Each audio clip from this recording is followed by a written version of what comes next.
Hi guys, good afternoon. Dito po ako ngayon sa Carousel Bus sa West Avenue. Ayan guys, naka-stop yung Carousel Bus kasi nag-aantay ng mga pasahero. Ayan guys, nakita nyo ba yung malalaking building na yan?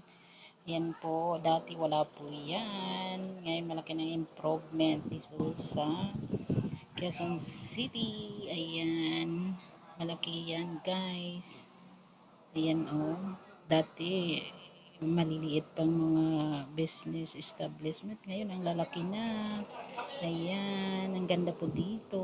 Marami kang pagpipilian kung saan gusto mong kumain, saan gusto mong mag-shopping. Ayan. Nakita yung Centris at saka Trinoma. Sa dulo niyan guys is SM North EDSA. Ayan. Yan sa kasagsagan ng National Highway ng EDSA. Ayan. West Avenue. Ayan. Ang ganda ng mga building dito. Napakalaki. Ayan.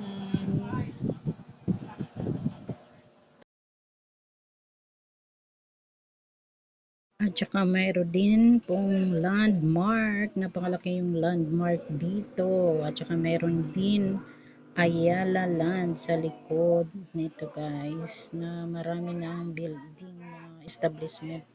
Mayayaman dito. Ayan. Gusto mo ma-relax. Punta lang po kayo dyan.